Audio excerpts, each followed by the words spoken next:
자신의 존재에 대한 감각, 이 자존감에 대한 정의는 다양하고 해석도 다양합니다.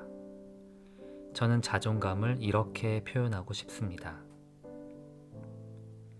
생명과 의식이 있는 존재가 그 존재만으로도 사랑과 존중을 받아야 한다는 자각이자 깨달음이다.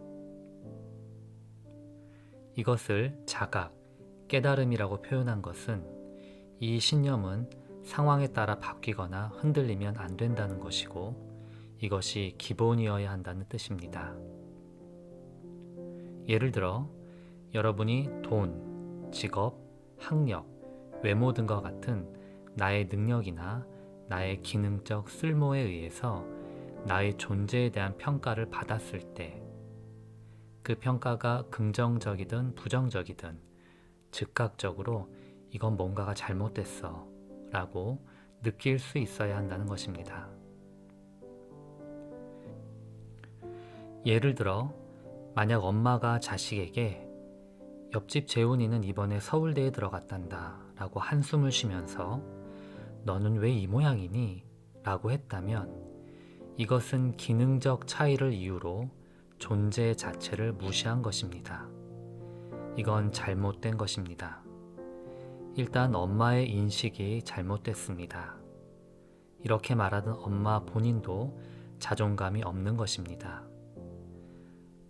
그 말을 들은 자식도 의기소침했다면 이미 자존감이 병이 든 것입니다.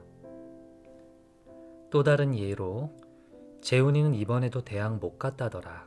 서울대생 우리 아들 정말 최고야 라고 하면서 엄마가 너무 기뻐하는 것을 보고 자식도 기분이 좋고 우쭐해졌다면 그것도 잘못된 것입니다. 엄마도 자식도 모두 자존감은 병이 든 상태입니다.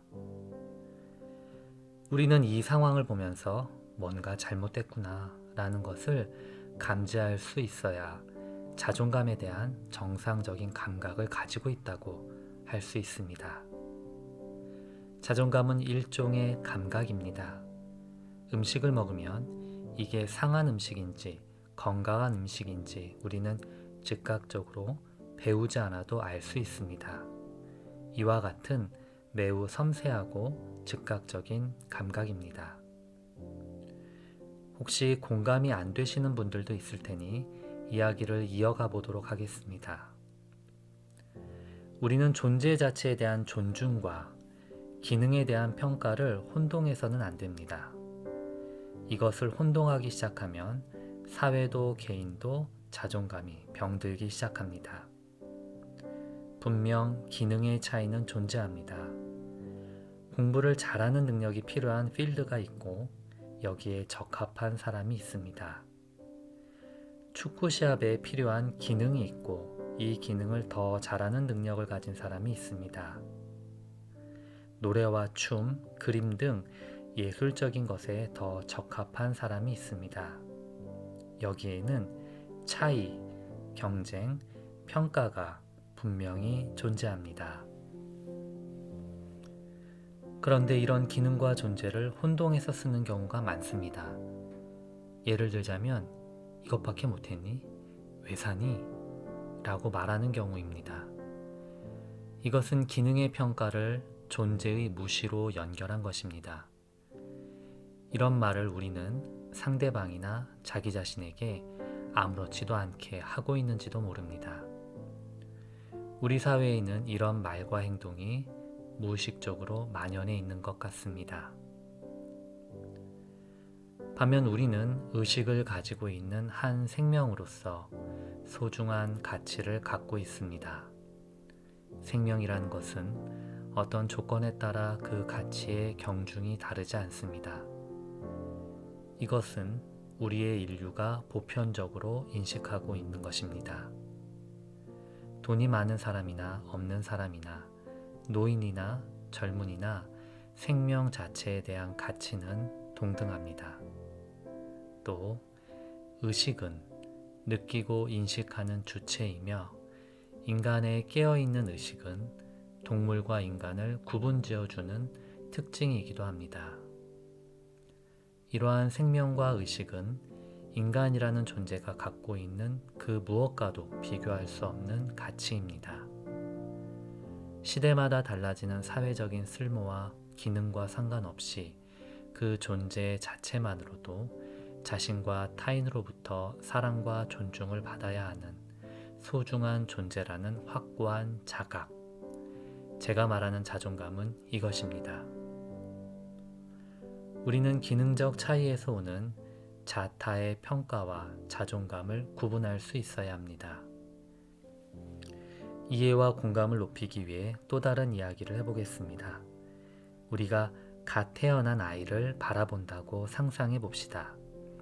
백인 아이, 흑인 아이, 동양인 아이, 여자아이, 남자아이, 몸이 아픈 아이, 모두 기저귀를 차고 울고 웃는 많은 갓 태어난 아기가 여러분 눈앞에 있다고 상상해 보세요. 어떤 느낌이 드실까요? 어떤 생각이 드실까요? 이 아이들도 모두 다른 차이를 갖고 있습니다. 외모도 조금씩 다르고 아직 발현되지 않은 각자의 다른 재능을 가지고 있을 것입니다. 훗날 유명한 스포츠 스타가 될 수도 있고 평범한 삶을 살 수도 있고 몸이 많이 아플 수도 있습니다.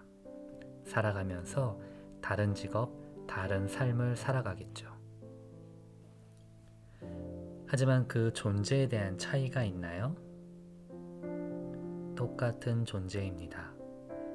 그냥 저절로 존중하게 되고 저절로 사랑하게 되는 오직 생명만이 느껴지실 겁니다. 이러한 현상은 왜 일어날까요?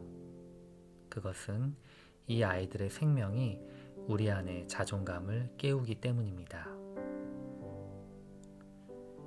그리고 이 갓난 아이들도 지식과 정보로 스스로의 자존감을 인식하는 것은 아니지만 자신의 존재를 어떠한 가식이나 꾸밈 없이 드러내고 있습니다. 자신의 생명을 있는 그대로 뿜어내고 있습니다. 갓 태어난 아이가 자존감이 부족해 보이나요?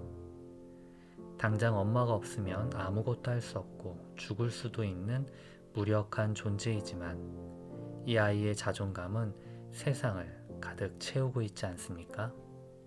여기엔 차이가 없습니다.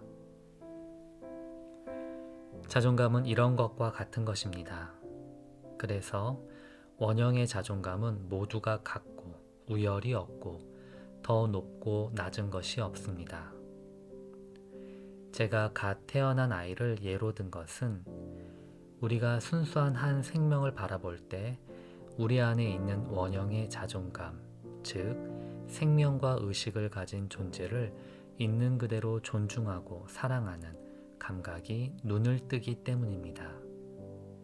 그리고 우리도 한때 저와 똑같은 아이였음을 상기할 수 있기 때문입니다. 아이를 보면서 기분이 좋아지는 것은 이 아이의 생명력과 자존감이 내 안에 잠들어 있는 그 감각을 깨워주기 때문입니다. 그러니까 우리는 원래 태어나면서부터 저런 자존감이 주어진 채 태어났으며 이런 원형의 자존감은 비교할 필요도 비교가 가능하지도 않은 것입니다. 여러분이 알고 있는 자존감과 다를 수 있습니다. 여러분이 갖고 싶은 자존감과 다를 수 있습니다. 혹시 여러분은 누구보다 높은 혹은 누구에게 꿀리지 않는 자존감을 갖고 싶으세요? 그런 자존감은 반드시 실패하게 됩니다. 왜냐하면 누구보다라는 것 자체가 그 자존감이 상대적인 것이라는 의미이고 이것은 상황이 바뀌면 다시 무너질 수밖에 없습니다. 이것은 진정한 자존감이라기보다는 일종의 열등감이나 우월감에서 오는 피해의식일 가능성이 더 높습니다. 자존감은 그런 게 아니라고 생각합니다. 이것은 무언가 쌓아가서 큰 것을 만들고 그것이 다른 것들과 비교해서 견줄만 하거나 혹은 더 뛰어나서 기분이 좋아질 수 있는 그런 성격의 것이 아닙니다. 그런 것은 언제든지 휘둘릴 수밖에 없습니다. 그런 걸 우리는 진정한 자존감이라고 할 수 없을 겁니다. 그것은 자신의 실체를 자각한 것과 같습니다. 생명과 의식을 갖고 있는 존재 자체로서의 자신이 얼마나 존귀한 존재인지를 깨닫고 자기 자신이 사랑이라는 현상의 실체임을 자각하는 것과 같습니다. 이것이 바로 휘둘리지 않는 자존감입니다. 그래서 이것은 없는 것을 이것저것 가져와서 채우고 만든다기보다는 이미 내 안에 있는 것을 발견하는 것에 더 가깝습니다. 원래 내 안에 있던 본래의 것을 회복하는 것에 더 가깝습니다. 그래서 원형의 자존감이라고 표현을 하고 싶습니다. 자, 그럼 어떻게 하면 이 자존감의 원형을 되찾을 수 있을까요? 또 회복할 수 있을까요? 먼저 자신 안에 이 완전한 자존감이 있다는 것을 받아들여야 합니다. 말도 안 되는 소리, 나는 어려서부터 부모의 학대를 받았고 보살핌도 없었고 존중과 사랑을 받은 적도 없는데 내게 그런 자존감이 있을 리 없잖아 라고 말할 수도 있겠죠. 아닙니다. 있습니다. 당신이 어떠한 환경 속에서 살아왔더라도 당신 안에 완전한 자존감은 이미 존재합니다. 혹시 믿기지 않더라도 일단 받아들여 보시기 바랍니다. 그래야 시작할 수 있습니다. 이따 치자 라고 생각하셔도 됩니다. 일단 거기서부터 시작할 수 있습니다. 이것은 자신을 믿는 것이니까요. 믿기 시작하는 것입니다. 시작입니다. 그렇게 시작을 일단 하고 나면 자신을 믿는다라는 말을 할 수가 있습니다. 그렇게 머리로 생각은 할 수 있습니다. 그런데 이걸 실감해야만 합니다. 실제로 체감해야 실생활에서 힘을 발휘합니다. 자존감은 머리로 인식하거나 지식으로 배우는 것이 아니라 몸으로 느끼는 실제적인 하나의 감각입니다. 자신을 믿고 자존감을 회복하는 체험은 오직 한 가지 방법으로 이룰 수 있습니다. 자신과의 약속을 지키는 것으로 이룰 수 있습니다. 자신과의 약속이 중요합니다. 어쩌면 타인과의 약속보다 훨씬 중요한 것은 자신과의 약속인지도 모릅니다. 여러분은 타인과의 약속은 지키려고 엄청나게 노력했을 겁니다.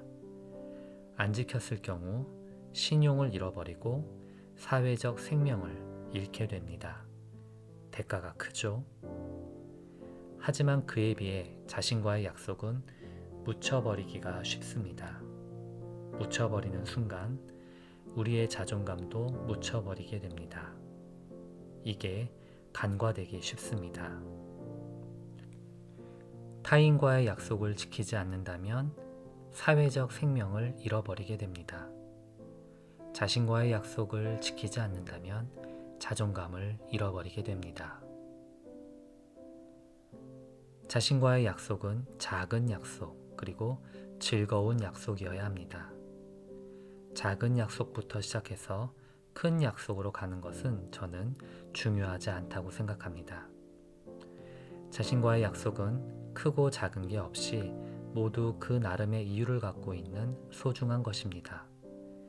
자신에게 솔직하고 진실되게 스스로에게 좋은 약속을 하는 겁니다. 우리 모두 지금 우리에게 필요한 약속이 무엇인지 잘 알고 있습니다. 그렇지요?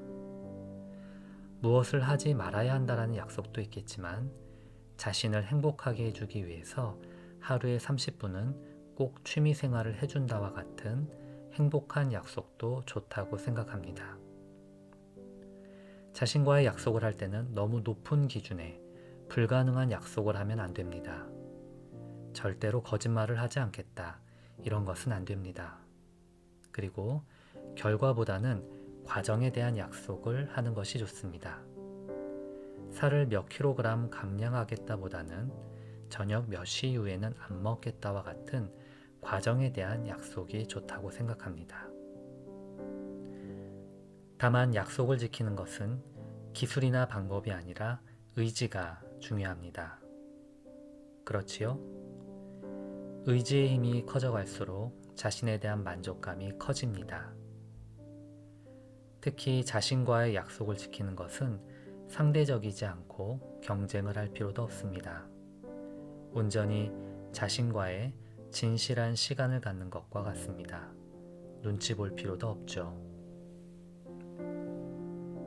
많은 것을 이루고 성공을 해서 자신감이 생기고 자신을 사랑하게 되는 것이 아닙니다.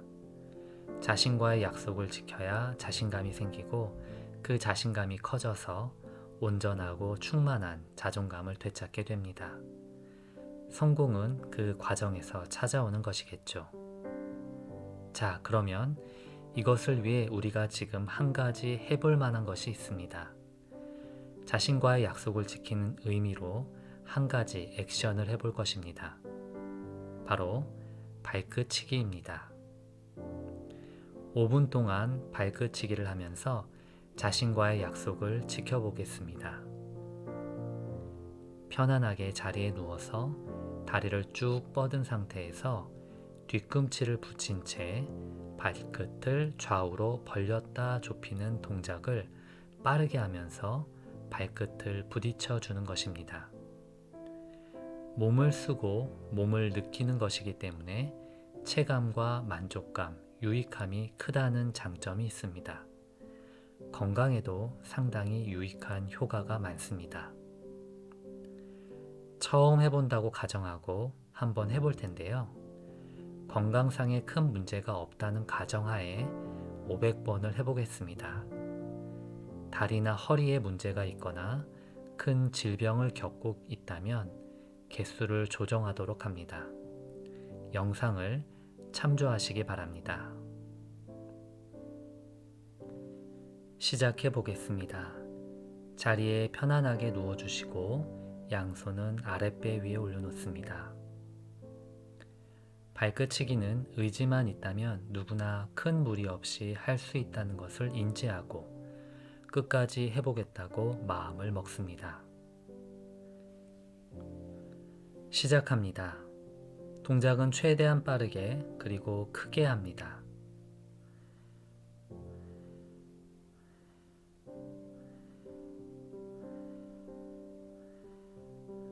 허벅지 근육과 피부가 좌우로 크게 흔들리는 것을 느낍니다. 고관절과 허벅지 안쪽 근육과 허리 근육이 사용됨을 인식합니다. 자신의 몸을 계속 관찰합니다.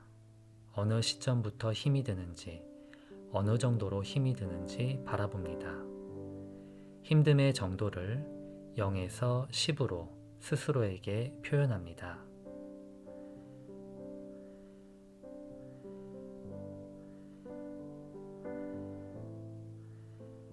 몸을 관찰함과 동시에 마음도 관찰합니다.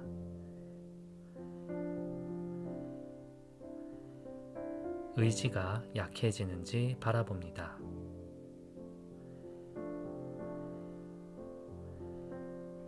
의지가 약해지면서 타협, 포기 등의 합리화와 같은 여러 가지 생각들을 바라봅니다.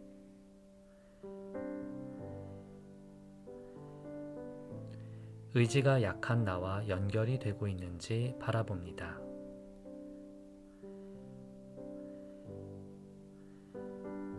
의지가 강한 나와의 연결을 선택해 봅니다.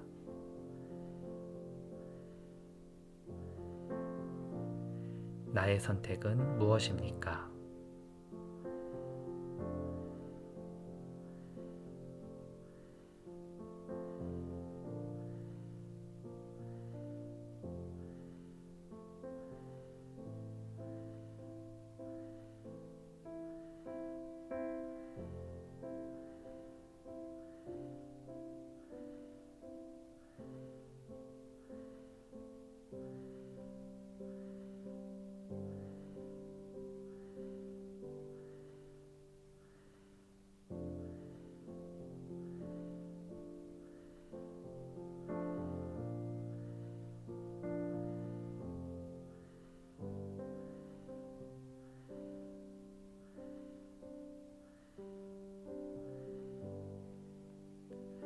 500개를 끝까지 해냈다면 동작을 멈추고 온몸이 이완되면서 상쾌해지는 것을 편안하게 누워서 관찰합니다. 발끝이 찌릿찌릿한 것을 느껴봅니다. 편안히 숨을 내쉬면서 발끝으로 몸과 마음의 안 좋은 에너지가 빠져나간다고 생각합니다. 지금 발끝과 온몸에서 일어나는 느낌은 생명의 현상입니다. 이 느낌이 내 몸 안에 깃든 생명이라는 것을 인식해 봅니다. 대자연을 가득 채우고 있는 생명과 내 안에 있는 생명이 다르지 않습니다. 그리고 이 생명을 인식하고 느끼고 있는 의식을 내가 갖고 있음을 자각해 봅니다. 나는 생명과 의식을 가진 존귀한 존재라는 깨달음이 일어납니다. 그리고 자신에게 소리내어 말해줍니다. 나는 할 수 있다. 무엇이든 할 수 있다. 나는 내가 소중하다. 의지가 강한 나를 확인하고 인정합니다. 나에게 선택의 힘이 있음을 인정합니다. 혹시 만약 500개를 다 못했다면 멈추는 그 순간에 포기와 타협 등의 이유와 같은 어떤 생각을 했는지 기억해 놓고 노트에 적어 놓기 바랍니다. 나는 일상에서 겪는 장애의 순간에 비슷한 이유로 포기나 타협을 했을지도 모릅니다. 그리고 자신에게 소리내어 말해줍니다. 괜찮아, 잘했어. 다음에 더 잘할 수 있을 거야. 나는 내가 소중하다. 내 안에 새로운 나와 연결이 차츰차츰 되고 있음을 인정합니다. 어떠십니까? 몸을 통해서 자신의 의지를 체크해보고 약속을 지켜보는 체험을 한 것입니다. 발끝치기 말고 다른 것을 해도 좋습니다. 그리고 자신과의 약속은 절대로 강박적으로 완벽을 위해서 하는 것이 아닙니다. 완벽한 자신을 위해서 자신과의 약속을 하는 것이 아니라 충만한 자신을 위해서 자신과의 약속을 하는 것임을 잊지 마세요. 그리고 자신과의 약속은 언제까지 해야 할까요?